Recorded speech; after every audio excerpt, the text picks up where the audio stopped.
Khammam corporation పరిధిలో 64 లక్షల రూపాయల వ్యయంతో నిర్మించే వీరనారి చాకల ఐలమ్మ రజక భవనం నిర్మాణానికి మంత్రి తుమ్మల నాగేశ్వరరావు శంకుస్థాపన చేశారు. అదేవిధంగా 2,40 లక్షల రూపాయలతో నిర్మించినటువంటి అర్బన్ ప్రైమరీ హెల్త్ సెంటర్ను ప్రారంభించారు. ఈ సందర్భంగా మంత్రి మాట్లాడుతూ బడుగు బలహీన వర్గాల అభివృద్ధికి ప్రజాప్రభుత్వం కట్టుబడి ఉందని మంత్రి చెప్పారు.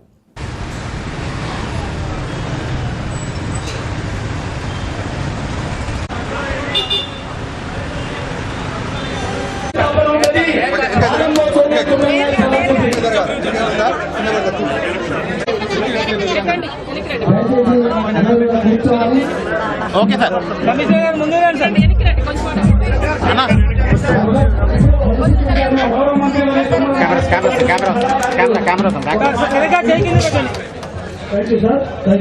కొంచెం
కార్పొరేటర్ గారు రామ్మోహన్ గారిని వేది మీద రావాల్సి కోరుతా ఉన్నాం.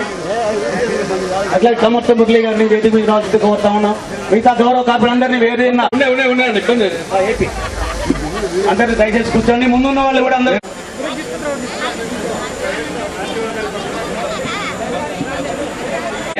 గౌరవ కార్పొరేటర్లు వేది మీద రావాల్సి కోరుతా ఉన్నాం. నగర మీరు తిరగండి అన్న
కార్యక్రమానికి వీరనారి చాకల ఐలమ్మ భవన్ రజకులు ఏనాటి నుంచో కోరుకుంటున్నటువంటి దానికి శంకుస్థాపన చేసే భాగ్యాన్ని కలిగించారు. కమిషనర్ గారు డిపార్ట్మెంట్ దాన్ని త్వరగా పూర్తి చేసే విధానంగా.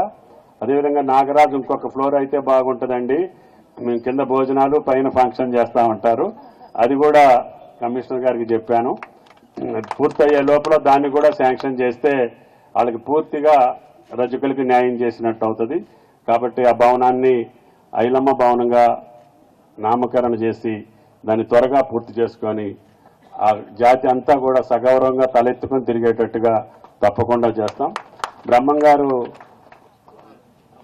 ఉందా, తిలక్ గారిని అడుగు, నీకు ఎక్కడ వీలైతే అక్కడ మరి ఆయనే సీట్లు ఇచ్చేది, ఆయన సీట్ ఇస్తాడో ఏం సీట్ ఇస్తాడో చూసుకో. మరి బ్రహ్మం ఉన్నావా? నా జాతికి ఇక్కడ కావాలంటున్నావు కదా 60లో, మీరు ఎక్కడున్నారో ఏంటో తిలక్ గారికి చెప్తే ప్లాన్ చేసుకోండి. ఎందుకంటే ప్రజలు ఎవరిని అభిమానిస్తే వాళ్ళకి కులాల వారీగా వారసత్వం వారీగా రావు. కాబట్టి మీరు ప్రజలలో ఉండి అక్కడ మాకు కావాలి అని అంటే తప్పకుండా రిజర్వేషన్స్ ప్రకారంగా అన్ని కులాలకి న్యాయం జరగాలనేది గౌరవ ముఖ్యమంత్రి గారు ఎక్కడా భారతదేశంలో లేకపోతే మొట్టమొదటిసారిగా కాంగ్రెస్ పార్టీ రాహుల్ గాంధీ గారి యొక్క ఆదేశాలకు అనుగుణంగా కులగణన చేసినటువంటి ఏకైక రాష్ట్రం తెలంగాణ రాష్ట్రం, రేవంత్ రెడ్డి గారి రాష్ట్రం. కాబట్టి తప్పకుండా మనం ఎన్ని ప్రయత్నాలు చేసినా కూడా 42% కేంద్ర ప్రభుత్వం ఒప్పుకోలేదు.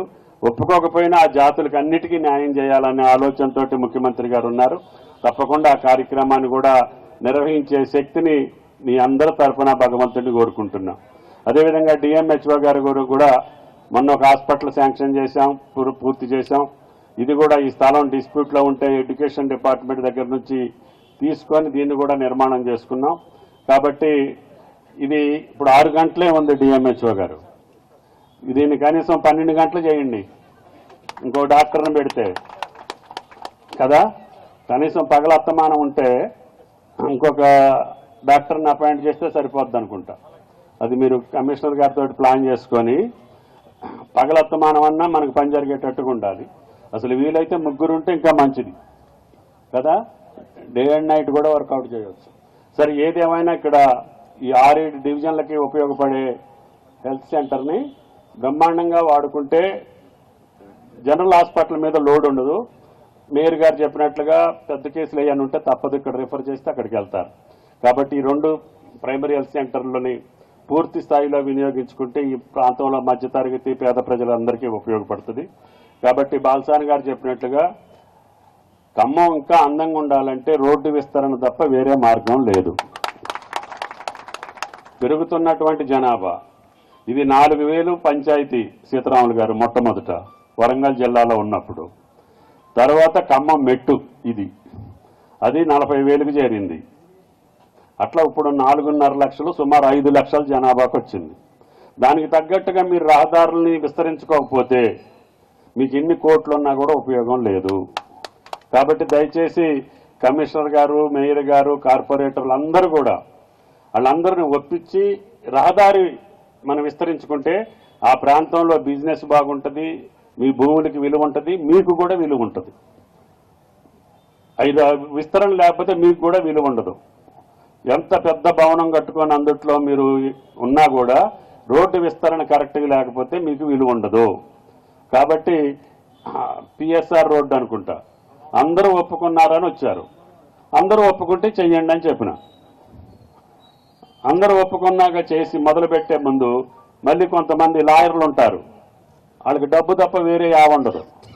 ఎవరినో ఒకరిని అగేసి కోర్టుకు పోతారు, అందరి జీవితాలలో మన్ను పోస్తారు. అటువంటి వాళ్ళని కూడా మీరు గమనించాలి. దయచేసి ప్రజలకు ఉపయోగపడేది, మీకు ఉపయోగపడేది, మీ ద్వారా ప్రజలకు ఉపయోగపడేది. నేను ఎమ్మెల్యేగా ఉన్నప్పుడు కస్బా బజార్ ఎట్నే చెప్తే కొద్దిగానే చేశాం, అది కూడా చేయాల్సినంత చేయలేదు. బ్రాండెడ్ షోరూమ్స్ అన్నీ కస్బా బజార్కి వెళ్ళినాయి, అసలైన బజార్లన్నీ దెబ్బతిన్నాయి. ఎందుకు దెబ్బతిన్నాయి అంటే విస్తరణ లేదు. ఇది 4,000, 40,000 ఉన్నప్పుడు పనిచేసినటువంటి గాంధీ చౌక్ ఇప్పుడు 5 లక్షల మందికి దాన్ని సర్వ్ చేయాలంటే ఎట్లుండాలి? దానికి పార్కింగ్ లేకపోతే ఎవడూ రాడు. కాబట్టి దయచేసి రోడ్ల విస్తరణ మీద దృష్టి పెట్టండి. మీరందరూ ఒప్పుకుంటే ఏ రోడ్డు అయినా కొట్టిస్తా, దాన్ని అందంగా చేస్తా. తద్వారా మీకు ఇక్కడ నివసించే వాళ్ళకి కాకుండా, ఈ జిల్లాకే కాకుండా చుట్టుపక్కల జిల్లాలకు కూడా ఖమ్మం ఒక సుందరమైన నగరంగా రావాలి అంటే రోడ్డు విస్తరణ చేస్తేనే. ఇందాక బాలసాని గారు చెప్పారు, వెంకటగిరి గేట్ పెట్టేటప్పుడు గొడవే, బైపాస్ వేసేటప్పుడు గొడవే, ప్రకాష్ నగర్ అప్పుడు గొడవే, అదేవిధంగా దంసలాపురం అప్పుడు గొడవే. అక్కడ ఎవరైనా పేదవాళ్ళు ఉంటే అందరికీ ఇళ్ళు కట్టించాం. ఎవరిదన్నా పోతే వాళ్ళకి న్యాయం చేసే బాధ్యత ప్రభుత్వానికి. కాబట్టి దయచేసి ఎవరు కూడా ఇబ్బంది పడకుండా వాళ్ళకి అందరికీ న్యాయం చేసేటట్టుగానే రోడ్డు విస్తరణ ఉంటుంది. కాబట్టి పెద్దలందరూ కూడా గమనించి ఎవరైనా ఒకళ్ళిద్దరు అపోహ ఉంటే మీరు వెళ్ళి ఒప్పించుకొని మీరు సంతకాలు పెట్టిస్తే కమిషనర్ గారు మీరు అడిగినవన్నీ కూడా విస్తరణ చేసి ఖమ్మాన్ని 3 సంవత్సరాల్లో మీరు అడిగినటువంటి ప్రశాంతమైన ఖమ్మం, అదేవిధంగా పచ్చని ఖమ్మం, ప్రగతిశీలమైనటువంటి ఖమ్మం, అందరూ అన్నదమ్ముల్లాగా అక్క చెల్లెల్లాగా అన్ని కులాలు అన్ని మతాలు సామరస్యంగా బతికే ఖమ్మం, చుట్టుపక్కల జిల్లాల వాళ్ళు అందరూ వచ్చి ఇక్కడ వైద్యం కోసం, విద్య కోసం, మంచితనం కోసం, ప్రశాంతత కోసం ఖమ్మం వచ్చేటట్టుగా ఏర్పాటు చేస్తానని చెప్పి మీకు ఈ సందర్భంగా మనం చేస్తుంది. కాబట్టి దయచేసి ఈ యొక్క 2 మంచి కార్యక్రమాలు చేపించినటువంటి తిలక్ గారికి, అదేవిధంగా ఈ 2 డివిజన్ల అధ్యక్షులకి, ఖమ్మం పట్టణానికి మీ అందరికీ కూడా ధన్యవాదాలు తెలియజేస్తూ సెలవు. Thank you.